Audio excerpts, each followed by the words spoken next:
भयावह दृश्य बन गए थे।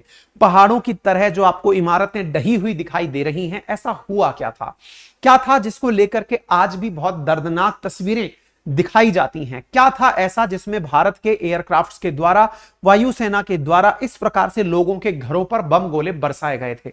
इन सबको बताएंगे, लेकिन इससे पहले एक बार मैप को समझ लीजिए। मेरे प्यारे साथियों, आपके सामने यहां पर एक मैप दिखाया गया है। भारत के पूर्वोत्तर की तरफ आप चलें तो आप पाएंगे कि यहां पर दक्षिण की तरफ, यानी पूर्वोत्तर में दक्षिण की तरफ मिजोरम नाम से राज्य है, जिसकी सीमाएं एक तरफ बांग्लादेश से और एक तरफ म्यांमार से लगती हैं। अगर आप बांग्लादेश और म्यांमार को फोकस करें तो संभवतया आप यह भी समझने में देरी नहीं करेंगे कि यदि 1971 से पहले की बात की जाए तो संभवतया इस क्षेत्र के अंदर पाकिस्तान हुआ करता था और एक तरफ म्यांमार हुआ करता था। म्यांमार में लंबे समय से लोकतंत्र नहीं है। यहां पर जिसका शासन है वो मिलिट्री है, और military is supported by China. यानी भारत का मिजोरम इतना क्रूशियल पॉइंट है कि यहां पर एक तरफ से पाकिस्तान था 1971 से पहले। यानी अगर बात 1966 की जा रही है तो 1966 में एक तरफ जो आज बांग्लादेश है ये पाकिस्तान था, क्योंकि 71 में बांग्लादेश पाकिस्तान से अलग हुआ है। ऐसी स्थिति में म्यांमार और पाकिस्तान के बीच का ये छोटा सा हिस्सा कितना भारत के लिए क्रूशियल था कि सरकारों को यहां पर सॉल्यूशन के रूप में गोले चलाने पड़े थे। आज उसी के बारे में जिक्र करेंगे। साथियों, कुछ इस प्रकार से पहाड़ों पर बसा हुआ आइजॉल दिखाई पड़ता है, जहां 5 मार्च 1966 को सुबह 11:30 पर आसमान से आए 4 लड़ाकू विमानों ने शहर को चारों ओर से घेरते हुए बम बरसाने शुरू कर दिए। 13 मार्च 1966 तक यह बमबारी चलती रही, और यह बमबारी इंदिरा गांधी जी के आदेश पर चल रही थी। ऐसा क्या हुआ कि इंदिरा गांधी जी को यह आदेश देना पड़ा? इसके पीछे की कहानी थोड़े इतिहास से जुड़ी हुई है। क्या है इतिहास, चलिए उसके बारे में जानते हैं। कहते हैं कि वर्ष 1960 में मीजो हिल्स, मिजोरम के अंदर मीजो हिल्स हैं, पहाड़ियों को मीजो हिल्स कहा गया है। असल मायने में पहाड़ी राज्य हुआ करता है मिजोरम, और यह आसाम का हिस्सा हुआ करता था। आसाम का हिस्सा होने से पहले ये जो पर्टिकुलर क्षेत्र मीजो हिल्स है, ये आसाम का जब हिस्सा था, उस समय असम सरकार ने एक फैसला किया। क्या फैसला किया? कि असम की भाषा है असमिया। असमिया भाषा को राजकीय भाषा घोषित कर दिया, जिसका अर्थ था जिन्हें असमिया भाषा नहीं आती या असम की भाषा नहीं आती, उन्हें सरकारी नौकरी नहीं मिलेगी। जिसके चलते हुए 1961 में 28 फरवरी को मीजो लोगों के द्वारा इसका विरोध किया गया। इसके पीछे का बड़ा कारण क्या था? कि मीजो हिल्स पर रहने वाले लोगों को असम की भाषा नहीं आती थी। इसका नेतृत्व कर रहे थे मीजो नेशनल फ्रंट, यानी कि MNF। इसके नेता थे लाल डेंगा। उन्होंने सबसे पहले शांतिपूर्वक धरने करके इस बात का विरोध किया, यानी शांतिपूर्वक तरीके से उन्होंने असमिया भाषा न आने वालों को राजकीय नौकरी नहीं मिलेगी, इस बात का विरोध किया कि भाई सबको एंट्री दी जानी चाहिए। वर्ष 1964 में असमिया भाषा जैसे ही लागू हुई, असम रेजिमेंट से अपनी 2nd बटालियन को बर्खास्त कर दिया गया, जिसमें अधिकतर लोग मीजो थे। यानी असम की जो पर्टिकुलर फोर्स बन रही थी उसमें से निकाल करके मीजो लोगों को बाहर कर दिया गया। इससे लोगों के अंदर और नाराजगी बढ़ गई। शांतिपूर्वक धरने प्रदर्शन करने वाला MNF, मीजो नेशनल फ्रंट, अब हिंसा पर उतर आया। इंटरेस्टिंगली, यदि आप इस असम रेजिमेंट की कहानी सुने तो इसमें से जो बटालियन बर्खास्त हुई, यानी कि जो सैनिक बर्खास्त हुए, अब वो MNF के पास चले गए। यानी उन्हीं लोगों ने जाकर के असम रेजिमेंट के खिलाफ MNF का समर्थन कर दिया। ये थे वो नेता जो पहले शांतिपूर्वक प्रदर्शन कर रहे थे, लेकिन अपने युवाओं का चेहरा बनते बनते लाल डेंगा अपने आप में काफी हिट होने लगे। उन्होंने निकाले हुए असम रेजिमेंट के लोगों को मीजोवासी बटालियन के अंदर मिला लिया, MNF के अंदर मिला लिया, और मीजो नेशनल आर्मी बना ली। यानी जो लोग रेजिमेंट से निकाले गए उनके साथ में अपनी आर्मी का गठन कर लिया गया और मीजो नेशनल आर्मी बना ली गई। जैसा मैंने आपसे कहा, 1966 तक यह पाकिस्तान पूर्वी मतलब पश्चिमी तट पर पाकिस्तान था, जो आज बांग्लादेश है। ऐसी स्थिति में पाकिस्तान और दूसरी तरफ म्यांमार की तरफ से था, ये वाला जो हिस्सा था, ये वाला हिस्सा इधर की तरफ, ये चीन के प्रभाव में था। ऐसी स्थिति में इन मीजो उग्रवादियों को भड़काया गया। ये जो व्यक्ति यहां पर रह रहे थे, इन्हें बाहर से मतलब वेपन्स सप्लाई किए जाने शुरू हुए। धीरे धीरे आज का जो बांग्लादेश है वो उस समय की मीजो नेशनल आर्मी के लिए हथियार पहुंचाने का एक सोर्स बन गया। गुपचुप तरीके से चीन भी इस मसले पर उनकी सहायता करने लगा। सुरक्षा बलों ने जब शक्ति दिखाई तो मिजो उग्रवादी या तो म्यांमार चले गए या पूर्वी पाकिस्तान में जाकर छिप गए। दोनों तरफ जाकर के और मिजो के अंदर हिंसा करने लगे। सुरक्षा बलों ने 1963 में राजद्रोह के आरोप में लाल डेंगा को गिरफ्तार कर लिया, लेकिन लाल डेंगा पर चला हुआ मुकदमा सबूतों के अभाव में खत्म हुआ और 1965 में मतलब इनको कोर्ट से बरी कर दिया गया और साल 1965 में पाकिस्तान ने भारत पर हमला कर दिया। यानी एक प्रकार से भारत पर 1965, क्योंकि वो दौर बड़ा खतरनाक था। 1962 में चीन का युद्ध, 1965 में पाकिस्तान का युद्ध, फिर 1971 में युद्ध। भारत ने बहुत युद्ध लड़े हैं। अस्थिरता का काल था भारत का वो।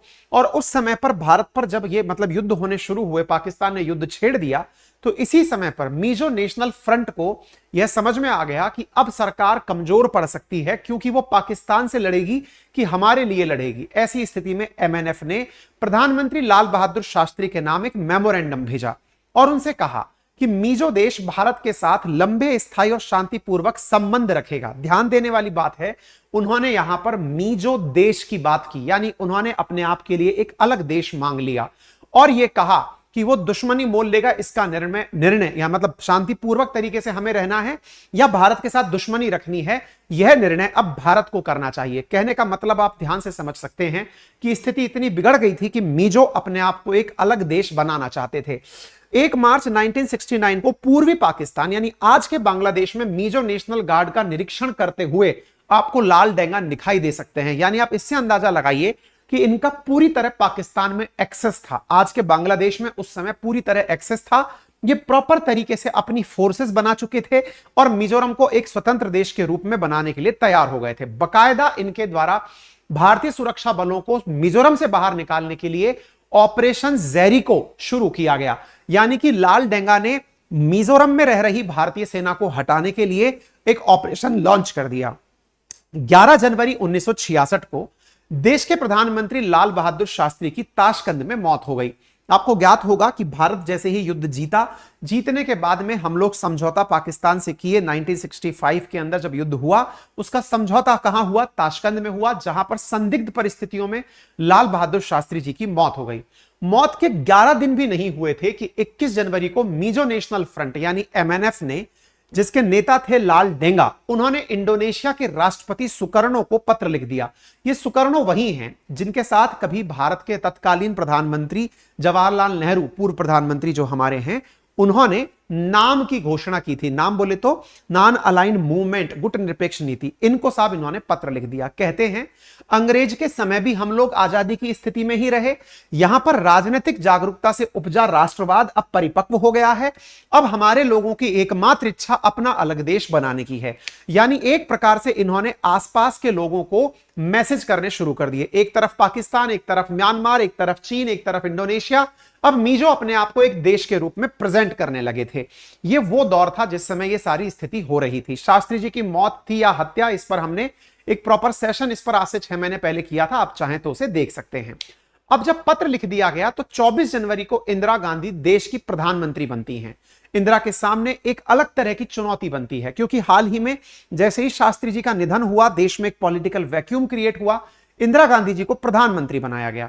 जैसे ही वो प्रधानमंत्री बनती हैं, 4 दिन बाद ही मिजो नेशनल फ्रंट के उग्रवादी भारतीय सुरक्षा बलों को मिजोरम से बाहर निकलने के लिए ऑपरेशन जेरिको शुरू कर देते हैं।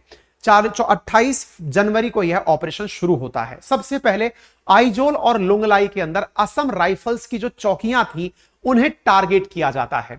अगले दिन यानी कि मतलब फरवरी का महीना आ चुका है, थोड़ा सा समय निकला, 29 फरवरी को एमएनएफ ने भारत से आजाद होने की घोषणा कर दी। अचानक हुए ऑपरेशन जेरिको के लिए मिजो हिल्स में तैनात सुरक्षा बल तैयार नहीं थे।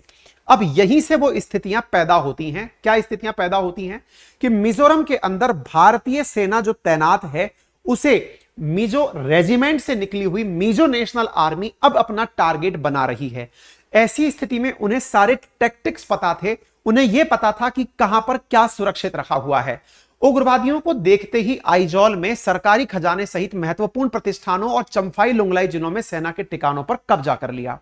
मिजोरम पर एक पुस्तक लिखी गई निर्मल विभेदन ने, उसमें बताया गया कि एमएनएफ उग्रवादियों के मुख्य जत्था असम राइफल के ठिकाने पर लगातार गोलीबारी कर रहा था, ताकि वहां से कोई भी बाहर ना निकल सके।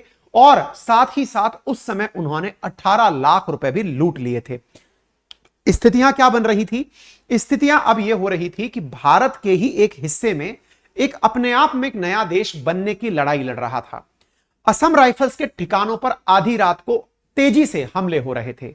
जवानों को हथियार लोड करने का भी समय नहीं मिल रहा था। उग्रवादियों ने सभी हथियार लूट लिए थे। 6 लाइट मशीनें लूट ली गई, 70 राइफलें, 16 स्टैंड गन, ग्रेनेड फायर करने वाली राइफल सब लूट ली गई। साथ ही साथ टेलीफोन एक्सचेंज से भी संपर्क काटने के लिए उस पर हमला बोल दिया गया। जैसे तैसे बचकर 2 सैनिक भागे और उन्होंने बाकी जगह इन्फॉर्म किया कि ऐसा कुछ हो गया है। आप यहां पर पूरी तरह हथियारों के साथ लैस हुए इन उग्रवादियों को देख सकते हैं। इसके बाद एमएनएफ ने असम राइफल्स के हेडक्वार्टर पर तिरंगा उतारकर अपना झंडा फहरा दिया। उधर दिल्ली में कुछ दिन पहले ही प्रधानमंत्री बनी थी इंदिरा गांधी जी। उन्होंने इस घटना पर तुरंत रिएक्ट करने के लिए सेना को जवाबी कार्रवाई करने का आदेश दे दिया। फरवरी के बाद मार्च का समय शुरू हो चुका है। 5 मार्च 1966 को वायुसेना के 4 लड़ाकू विमानों ने आइजॉल, मिजोरम की आज की राजधानी में एमएनएफ के उग्रवादियों पर जिम्मेदारी पूर्वक बमबारी करना शुरू कर दिया। इसमें 2 लड़ाकू विमान फ्रांस में बने दैसॉल्ट के ओरेगन थे और 2 ब्रिटिश हंटर विमान थे। दैशों को भारत में उस समय तूफान के नाम से भी जाना जाता था। इंटरेस्टिंग फैक्ट यह है कि ये जो 4 विमान यहां हमला करने गए थे, उनमें से 2 के जो पायलट थे वो बाद में भारत की राजनीति में बहुत ऊंचे पदों पर पहुंचे। उनमें से एक राजस्थान के कांग्रेस के नेता सचिन पायलट, उनके पिताजी थे स्वर्गीय राजेश पायलट, वो इसी वाले हमले में शामिल थे। और दूसरे नेता थे सुरेश कलमाड़ी, जिनका नाम भी आपने सुना होगा। यानी कि इन 4 फाइटर जेट्स के अंदर 2 पायलट बाद में भारत की राजनीति में बहुत ऊंचे पदों तक पहुंचे थे। असम के तेजपुर, क्योंकि उस समय तक यह क्षेत्र अलग नहीं हुआ था, असम ही था, तेजपुर, कुंभीग्राम और जोरहट से उड़ान भरने के बाद पहले इन लड़ाकू विमानों ने मशीन गन से उग्रवादियों पर फायर किया और इन लड़ाकू विमानों ने आग लगाने वाले बम भी बरसाए। यह बमबारी 13 मार्च तक चलती रही और अल्टीमेटली यहां से भागकर लोगों ने पहाड़ों में शरण ले ली। विद्रोही तितर बितर हो गए। वायुसेना की बमबारी से भारी तबाही मची और इस तबाही के चलते हुए 13 आम नागरिक मारे गए। 13 आम नागरिकों के मारे जाने पर सरकार ने इस घटना से अपना किनारा कर लिया। उन्होंने कहा कि हमने केवल यहां पर रसद आपूर्ति करने के लिए विमान भेजे थे। हालांकि बड़ा सवाल बाद तक उठता रहा कि यदि रसद आपूर्ति के लिए भेजना ही था तो फाइटर जेट्स क्यों भेजे गए थे।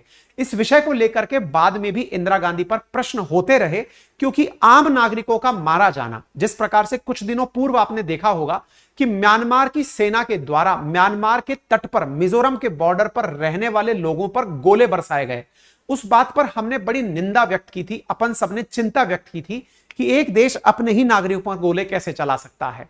कुछ वैसा ही भारत में माहौल बना। हालांकि यह मामला ज्यादा नहीं उठा। धीरे धीरे रिपोर्ट्स में से यह गायब होने लगा। लोग अलग अलग तरह की बातें करने लगे। कुछ का कहना था कि यदि इंदिरा गांधी की जगह कोई और भी होता तो फिर वो इस हिंसा से कैसे निपटता, क्योंकि अल्टीमेटली यही एक सॉल्यूशन था। सॉल्यूशन तो इसका बहुत शुरुआत में भी था, जब से यह घटना शुरू हुई थी तब से ही था। सॉल्यूशन छिपा था असम के द्वारा असमिया भाषा को राजकीय भाषा बनाने में। यदि भारत के अंदर राजकीय भाषा बनाए जाने के लेकर के केंद्र सरकार तत्काल प्रभावी से तत्परता से अगर कुछ भी अपना काम दिखाती तो संभव है कि मिजो लोगों की बात, जिन्होंने 1961 से लेकर 1964 तक शांतिपूर्वक प्रदर्शन किया, उनकी बातें सुनी जाती।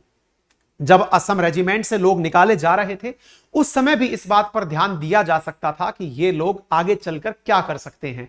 जब घाव गहरा होता चला गया तो उसकी परिणति कुछ इस प्रकार से होकर सामने आई थी। बिल्कुल वैसे ही जैसे मणिपुर की हिंसा एक दिन में इस विकराल रूप पर नहीं पहुंची है, लंबे समय से चला आ रहा मामला है जो अंत में जाकर फटा है।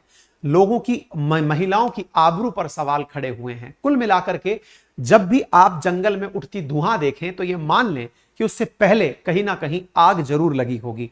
इसी तरह से मिजोरम की घटना किसी एक दिन में पकड़ी हुई घटना नहीं थी। खैर, इसके ऊपर राजनीति हुई भी और नहीं भी हुई।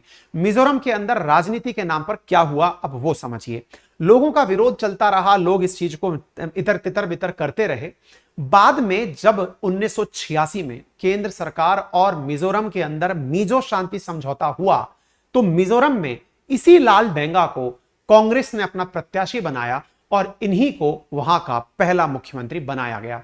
1987 में जब राजीव गांधी जी के नेतृत्व में मिजोरम के अंदर इसी एमएनएफ और लाल डेंगा के बीच समझौता हुआ, मिजोरम के अंदर एमएनएफ के नेता लाल डेंगा और केंद्र सरकार के बीच समझौता हुआ, तो 1987 में मिजोरम को एक राज्य बनाया गया। मिजोरम में पहली बार चुनाव हुए और लाल डेंगा मिजोरम के पहले मुख्यमंत्री बने।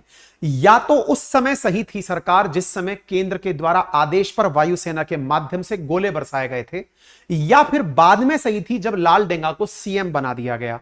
यह सब क्या था, इसकी व्याख्या संभवतया आप कमेंट बॉक्स में बेहतर तरीके से कर पाएं कि देश ने 1966 में जो गोलीबारी देखी वो सही था, या फिर वो व्यक्ति जो कि बांग्लादेश के अंदर भारत के टुकड़े करके अलग देश बनाने की मांग कर रहा था उसे मुख्यमंत्री बना दिया गया, ये सही था।